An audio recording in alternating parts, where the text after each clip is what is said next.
queridos amigos, bienvenidos a Con Tres Puntos. Bueno, con Vanessa Davis, José Gregorio Yepes y este servidor Vladimir Villegas. Y sugiero 3 puntos para que los conversemos en el día de hoy. El primero tiene que ver, por supuesto, con la escasez de gasolina que está pasando. Seguimos viendo las largas colas, aunque hay anuncios de que vienen 3 buques en camino. El otro punto es quería incluirlo, las acusaciones contra el secretario general del PPT, Rafael Uzcategui, por supuesta vinculación con un hecho ligado a prostitución, etcétera, etcétera, denuncia hecha por la alcaldesa del municipio Libertador, Erika Faría. Y en tercer lugar, a mí me gustaría que evaluáramos el comportamiento del Consejo Nacional Electoral con respecto al uso de los medios públicos en la campaña del Partido Socialista Unido de Venezuela. ¿Qué les parece? Perfecto. Excelente. Al lugar, gasolina. Agenda. Bueno, sí, arranquemos con la gasolina. Bueno, si se puede, porque no se puede echar gasolina, entonces es complicado arrancar, ¿no? Sí, fíjate, por allí veíamos ayer unas colas. Yo tuve que subir a San Antonio de los Altos. Las colas en distintos lugares de Caracas son kilométricas, incluso bajando ya en la noche, pues las colas también inmensas para la estación de servicio que está en Fuerte Tiuna, pero todas las estaciones que están en la vía, en la carretera panamericana, pues con unas colas inmensas, y eso lo seguimos viendo. No está resuelto ese asunto del combustible, se anuncia la llegada de algunos buques, pero en el fondo es el problema de siempre. Unas refinerías paradas, una producción de gasolina al mínimo, y el gobierno responde con el tema del bloqueo, que por supuesto es un elemento que está presente, pero hasta ahora no se ha tenido noticia de que, al menos en estos días, haya impedido que llegaran algunos buques. ¿Qué está pasando con la gasolina? ¿Por qué no hay una explicación con respecto a ese punto? El gobierno no ha dado hasta ahora una explicación de la verdadera situación de las refinerías y hasta dónde vamos. Fíjate que tampoco hay una respuesta de parte ni de PDVSA ni del gobierno sobre el tema de si los buques vienen o no vienen. Porque, bueno, la excusa será, ¿no? Si los descubrimos, los van a parar, los van a detener y no van a llegar los buques. Yo creo que es muy difícil que con todos los medios tecnológicos de hoy, esconder 5 buques, aunque sea en medio del océano, no puedan ser rastreados, y si los quieren detener, los detengan o haya lo que vaya a suceder en ese tema si lo vas a llevar a un conflicto. El problema, al final de cuentas, es que tenemos una industria petrolera deteriorada. No estamos produciendo ni siquiera, ya lo hemos dicho acá, lo que tendríamos que refinar, y además las refinerías no están en capacidad de hacerlo. Pero hay un tema, Vladimir, que seguramente lo estaremos tratando toda esta semana en Contrapunto, que es la posibilidad de que haya un nuevo aumento de la gasolina. Y el nuevo aumento de la gasolina se daría no por resolver el problema financiero de PDVSA, que siempre se ha dicho que PDVSA pierde, que no cubre los costos, que se regala la gasolina. ¿Para golpear la demanda? No es para golpear la demanda, sino para hacerlo atractivo al sector privado para que ellos puedan importar gasolina y buscar por esa forma tener la excusa para decirle a las sanciones, bueno, no lo está importando el gobierno venezolano, sino lo están importando los privados. Se está hablando de eso. A eso no mismo. Ese es, digamos, el laboratorio. Omar Prieto ha dicho que no se puede superar el dólar, ¿no? Pero cuando sacas la cuenta, Vladimir, hay gente pagando las $5. Hay gente pagando $5. En Táchira no había hablado. Claro. Vanessa dice, ¿será que vino sin combustible hoy? No, ahí vino. Se está pagando a $5 y pagarlo a 0.70 sería todavía una bendición. No sé qué piensas Lo tú. que pasa es que eso debería pasar para hablar de importación de combustible necesariamente por partes que se tienen que poner de acuerdo. Ahí sí les doy la razón a ustedes que siempre están hablando sobre ese tema. Pero me alegro, Vladimir, que hayas insistido en tu intervención en que el punto de partida es que la industria petrolera está por el piso. Pero es que es así, eso no es ningún porque, secreto. Bueno, porque todo quieren culpar a las sanciones, todas son las sanciones. Las sanciones terminan siendo un comodín, ¿verdad? Bueno, sí, es lo que decía. No es que no existan quítalas para que se vea la incompetencia, bueno, claro, quítalas que las completas. sanciones igual el mismo problema, pero el tema es que ciertamente las sanciones son un elemento, no son el principal. Es un elemento que agrava, pero ya había una crisis preexistente, eso lo sabe todo el mundo. Claro, y el problema con la gasolina... Por eso que los ministros de PDVSA no dan entrevistas, los presidentes de PDVSA, ni los ministros de petróleo, y los ministros de economía menos, pues. Bueno, al último que entrevisté yo fue a Ramírez, como ministro de PDVSA, como presidente de PDVSA. Y bueno, de allí es el único exfuncionario que habla. Que ha hablado sobre eso.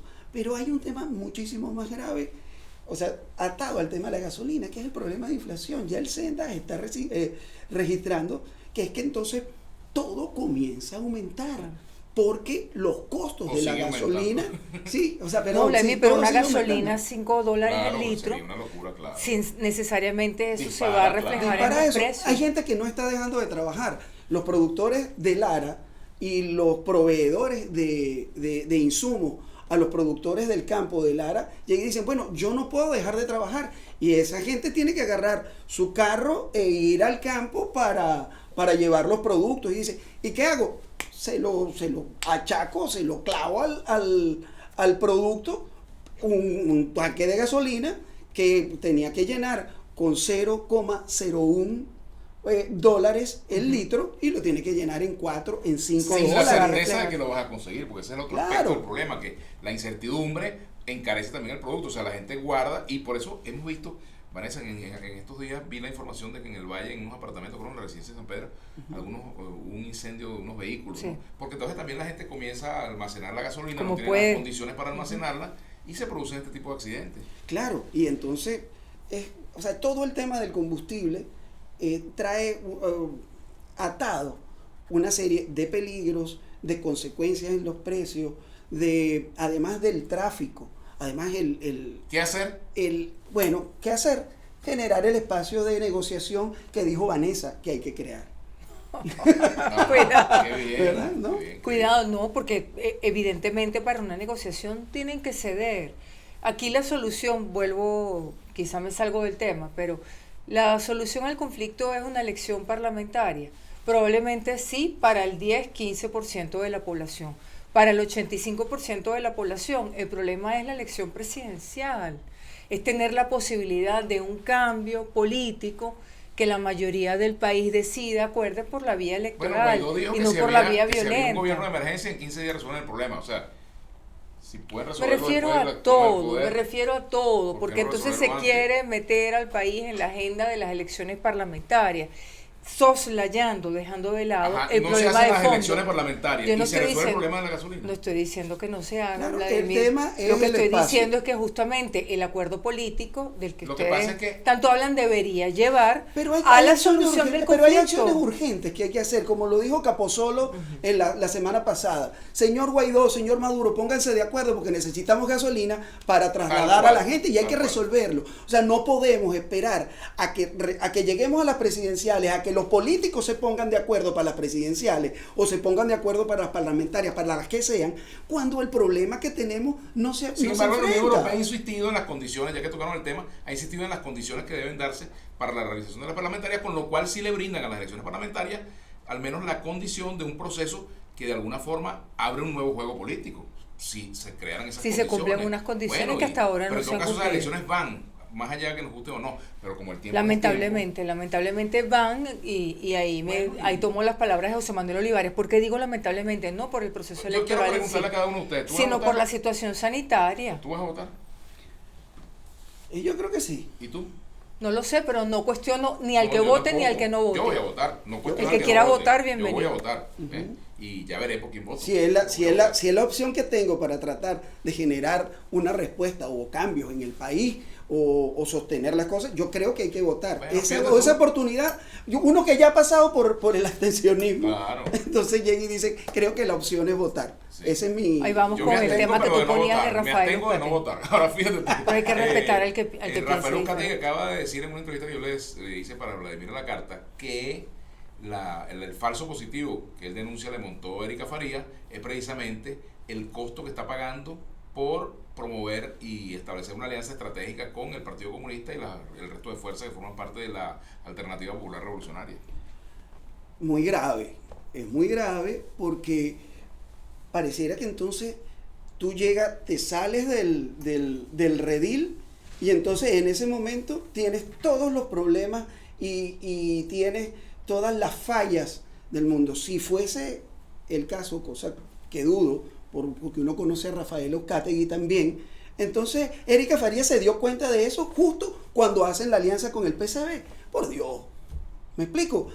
Se nota, se ve, se le ven las costuras que haya una retaliación, sí, claro. Que hay una retaliación. De hecho, además vulgar. De hecho, hay un comunicado de Aurora Morales, una nota que envió a algunos chats de Aurora Morales, donde ella manifiesta su solidaridad con Rafael Uzcategui frente a esa infamia. Aurora Morales es presidenta del Consejo Legislativo del Estado Miranda por el Partido Socialista Unido de Venezuela, y eso es un dato importante. Aurora Morales ha manifestado eso. Pero además, fíjate lo que dice también Rafael Uzcategui, que este es un gobierno condescendiente más con la derecha que con la izquierda. Dice que es más fácil que para Maduro reunirse con los más fuertes y acordarse con los más fuertes que con los más débiles. Y entre otras cosas señala que, bueno, que en Venezuela hay más crueldad con los revolucionarios que con la gente de la derecha. Eso es lo que dice Rafael Uzcategui. O sea, que marca todo esto dentro del conflicto que hay. Y además dijo algo muy interesante, que así como el PSUV tiene sus patriotas cooperantes, ellos también tienen sus patriotas cooperantes que le informan de lo que está pasando en el PSUV. Bueno, yo diría que hay unas prácticas estalinistas que justamente se van a cebar contra cualquiera, como lo decía José Gregorio, que se salga del redil, entre comillas. Es decir, hay violaciones a los derechos civiles y políticos que están ocurriendo hace tiempo, por lo menos desde 2014, graves, documentadas además por Naciones Unidas. En este informe que representantes del gobierno de Nicolás Maduro pues denostaron de ese informe, dicen que no tiene validez. Por cierto, y me perdonan el inciso, dicen que no lo hicieron desde el país, pero es que no le permiten entrar a la comisión. Entonces son esas cosas locas con las que tratan de argumentar, en mi opinión, lo que no tiene defensa. Es una opinión muy particular, porque no te dejo entrar para que hagas el informe, pero entonces te señalo por qué no entraste. Bueno, por favor, es una cosa hasta infantil, pero regreso a las prácticas estalinistas. Eso que está ocurriendo desde hace tiempo, por lo menos desde 2014, con sectores de oposición. ¿A qué me refiero? Sacan alcaldes. ¿Qué pasó con el alcalde de San Cristóbal? Año 2014. Sacan gobernadores. Se lo están haciendo a sectores que han apoyado al oficialismo, vamos a llamarlo así, o al chavismo oficialista, al chavismo gobernante. ¿Qué te hace pensar, y a eso vuelvo con mi prédica, de que, bueno, yo miro a un lado y no está pasando? No, ¿qué te hace pensar que lo que le hicieron a otro que piensa diferente no te lo van a hacer a ti? A eso me refiero y advierto sobre esas prácticas estalinistas. ¿Qué le están haciendo a Rafael Uzcategui, Vladimir, José Gregorio? Parece un pase de factura, pero así como que por la calle del medio, por haberse atrevido a participar en el proceso electoral con candidaturas distintas de las del Partido Socialista Unido de Venezuela. Que es lo que persigue Erika Farías en su punto de vista, que es su destrucción moral, es decir, atacar el lado moral. Además, cuando claro, vale, que asocia a un dirigente con una red de prostitución. Tengo duda de que si es o no, no tengo ninguna duda de que es una infamia, porque puedo tener 1000 diferencias con Rafael Uzcategui que las he tenido, y por eso no estoy en el PPT. Bueno, tú lo conoces, pero conozco a Rafael Uzcategui, caramba, como un hombre decente, y no tengo ninguna duda de que esto es una canallada, pues, lo mínimo que yo puedo decir. Fíjate, pero es que es consistente con lo que vemos, con el tratamiento del que es considerado el traidor. ¿Me explico? ¿No? Entonces, hay más vehemencia en la revancha, en la sanción.